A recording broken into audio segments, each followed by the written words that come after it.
Hola, ¿qué tal?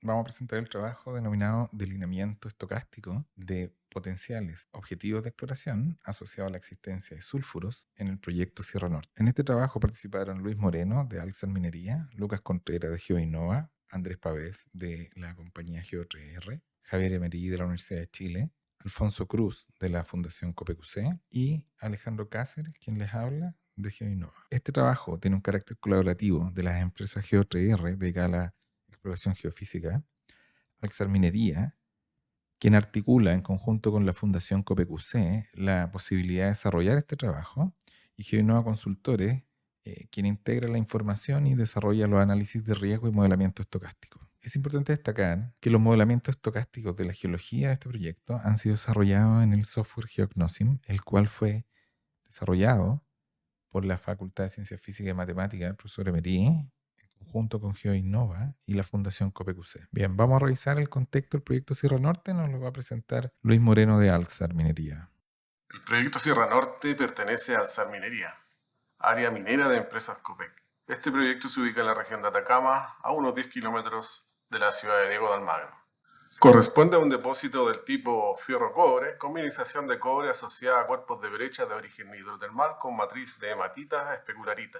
A la fecha, la base de recursos del yacimiento contempla unas 100 millones de toneladas con una ley aproximada de 0.45% de cobre total, con minerales oxidados y sulfurados de cobre.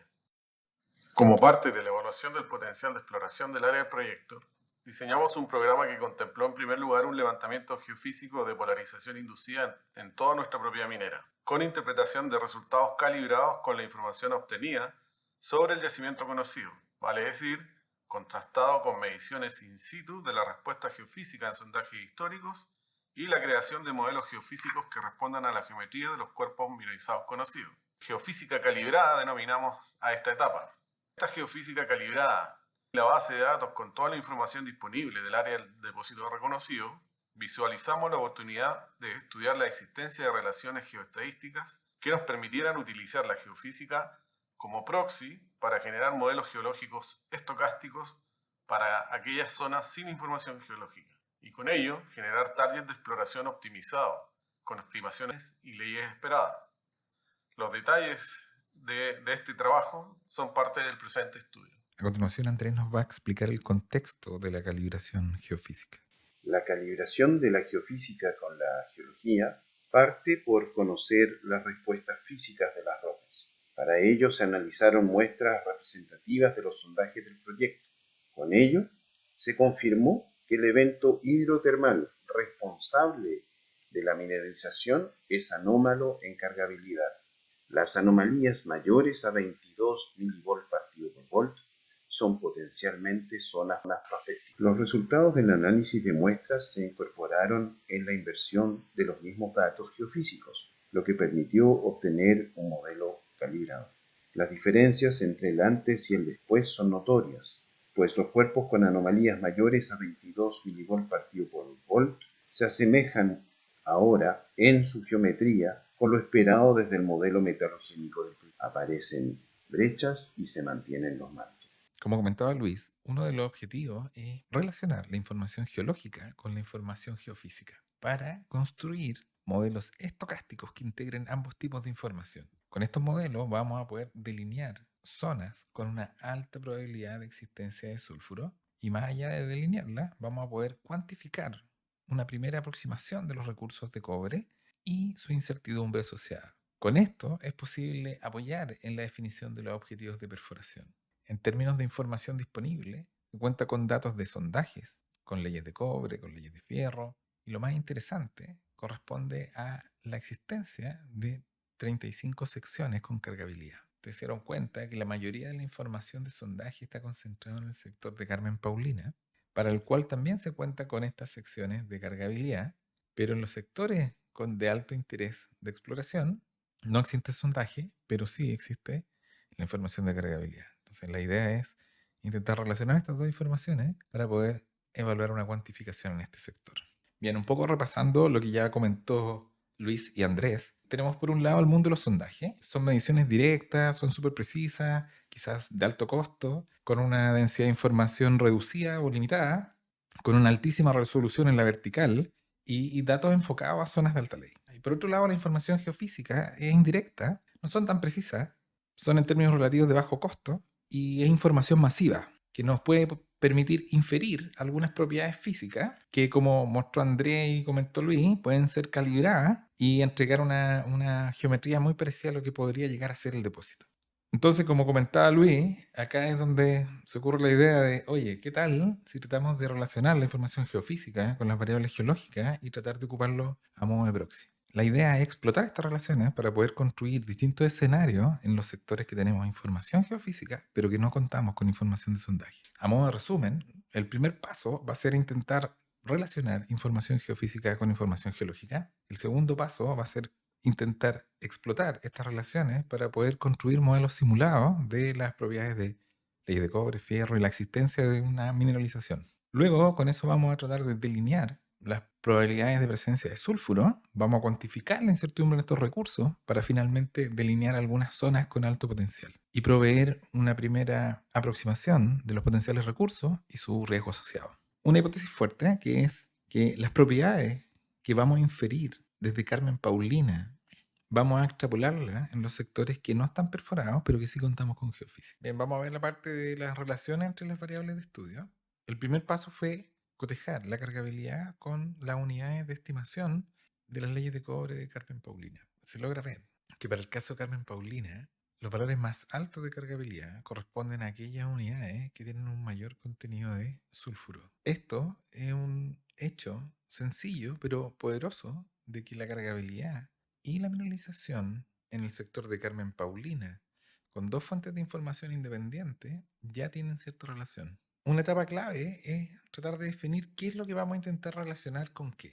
Se convergió a la idea de primero definir un indicador del evento hidrotermal principal o que estuviese asociado a la mineralización fierro-cobre. Simplificación del evento de mineralización fierro-cobre se consideró un umbral de 0.3 para el caso del cobre, un umbral de fierro mayor a un 11%. Como indicador final se considera cualquiera de estas dos condiciones. Esto por dos motivos principales. Uno, la naturaleza de la mineralización, como explicó Luis, y por otro lado era la base de datos heterotópica entre cobre y fierro. Una de las partes más desafiantes del proyecto es cómo relacionar las variables geológicas con la geofísica. Y todas las relaciones directas que uno esperaría intentar hacer no mostraban la relación tan evidentemente. Y para ello nos volcamos un poco a ver relaciones entre distancias. Por un lado tenemos el indicador del evento hidrotermal y tenemos la distancia a ese indicador, que es muy conveniente porque es una variable continua. Por el lado de las cargabilidades, como tenemos los datos de secciones y tenemos los datos de sondaje y tenemos la información de las pruebas, también calculamos un indicador que aparecía como bien relevante, aparte de los 22 milivoltios y voltios que comentaba Andrés, aparece un umbral de 35. Y ese umbral de 35 también es posible computar la distancia a dicho umbral. Y con ello logramos establecer o identificar una relación bien potente que era la distancia al umbral de cargabilidad con respecto a la distancia al indicador del evento hidrotermal. Y eso nos da una relación de este estilo, la cual obviamente verificamos en distintas dimensiones. Con esto en mente, ya podemos plantear una metodología de simulación, la cual, bueno, ocupa la definición del evento mineralizador y luego vamos a realizar cosimulaciones heterotópicas de las distancias a los distintos indicadores, utilizando la información geofísica y la información de sondaje simultáneamente. Eso nos va a generar muchos escenarios de imágenes del evento mineralizado y al interior de cada uno de ellos se van a cosimular las leyes de cobre y fierro.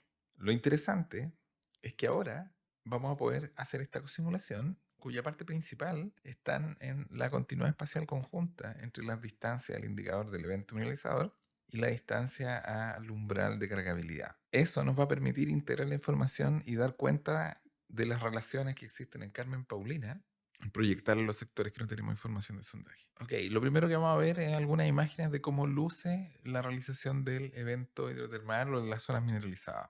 Bueno, esta imagen es una realización cualquiera, donde vemos las secciones con cargabilidad y lo que ven acá en rojo corresponden a la potencial existencia de el evento hidrotermal de fondo un alto contenido de fierro o un alto contenido de cobre. Y por otro lado esta otra imagen. Entonces, como estas dos imágenes se tienen 50 y eso ya nos permite identificar sectores que tiende a ocurrir más, tiende a ocurrir menos, sectores que no ocurren mucho, no hay muchas chances. Posterior a estas 50 realizaciones de estas distintas potenciales zonas mineralizadas, viene la simulación de las leyes de cobre. Y esta imagen muestra lo mismo. En cada una de ellas va a mostrar algunas realizaciones de las leyes de cobre, ¿ya? Y lo interesante es que las mismas cargabilidades empujan a ciertos valores de cobre en algunos sectores. Vamos a ver algo muy interesante, sobre todo para efectos de exploración, que es ver imágenes de las probabilidades de ocurrencia de algo.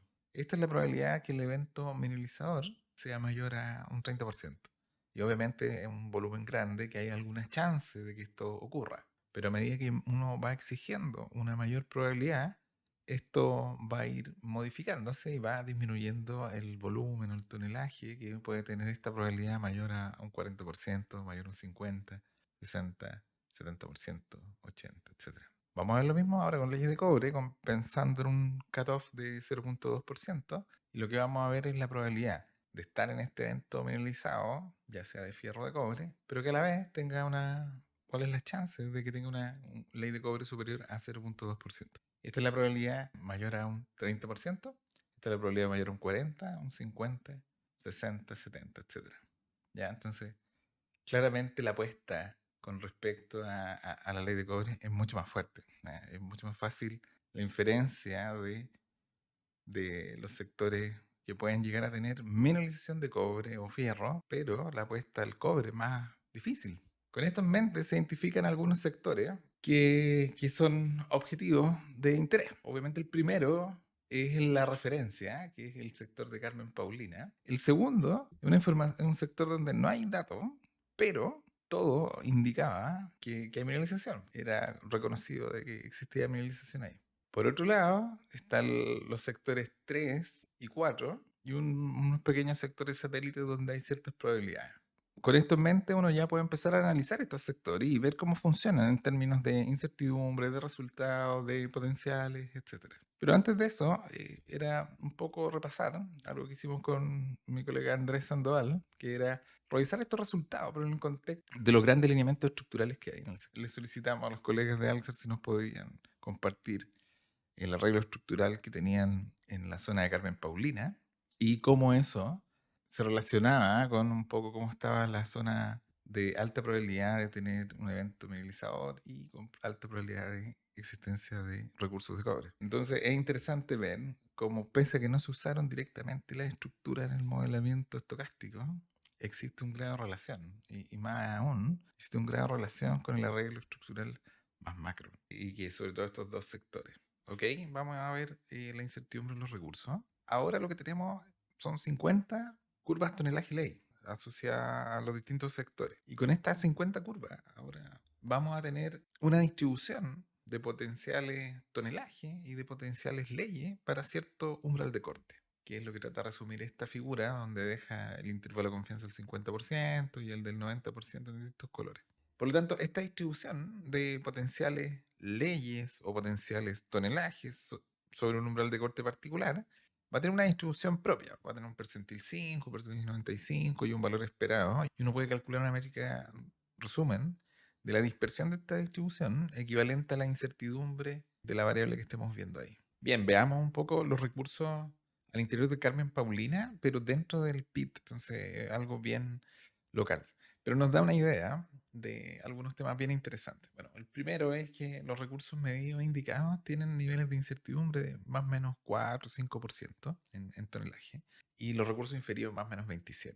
Pero son niveles de incertidumbre bien similares entre lo que los medios indicados. ¿Ya? Y normalmente cuando uno hace estos análisis se da cuenta que siempre hay una diferenciación clara entre lo que es medido e indicado. La diferencia en este caso, y que le dimos una vuelta por qué daba así, es que la categoría de medido indicado está realizada solo considerando datos de sondaje. Pero este estudio de incertidumbre, al incorporar la geofísica, las líneas que están dentro del mismo sector de Carmen Paulina, ayuda a que aquellos recursos indicados disminuyan su incertidumbre. Es como tener un montón de información secundaria de apoyo. ¿Ya? Eso es un punto interesante. Y el segundo punto interesante es que este valor esperado, de fondo, es totalmente independiente de cómo se construyó el modelo original y la misma categorización que lo hicieron todos los colegas de AIMEC. Y es muy interesante cómo los resultados son bastante similares entre dos modelos realizados de modo completamente independiente. Lo que vamos a ver ahora es la incertidumbre para estos distintos sectores o zonas que habíamos comentado y lo vamos a visualizar de distintas formas. ¿Ya? Bueno, la primera es que uno puede calcular estas métricas de incertidumbre, fondo, cuál es el valor esperado en la ley, el percentil 5, el 95, y esta métrica de más o menos cuánto puede llegar a ser su incertidumbre en este valor. Y lo mismo en metal y lo mismo en tonelaje. Es súper interesante como obviamente Carmen Paulina, que es el sector 1, aparece con la incertidumbre más baja en las distintas dimensiones. Y una manera muy interesante de poder visualizar este conjunto de potenciales zonas es a través de un gráfico o una forma de visualizarlo que uno grafica por cada zona cuál es la incertidumbre en el metal y cuál es el metal contenido esperado. Este gráfico es análogo al que se utiliza en finanzas, que es volatilidad versus retorno esperado. ¿Y qué es lo interesante? Nos permite ver dentro del paradigma riesgo-retorno nuestros distintos sectores. Entonces, Carmen Paulina es este lugar que tiene alto retorno esperado o alto metal con una baja incertidumbre completa, y el sector 4 tiene recursos muy atractivos, similares a los de Carmen Paulina, pero obviamente, dado que no tiene información de sondaje, tiene un nivel de incertidumbre mayor.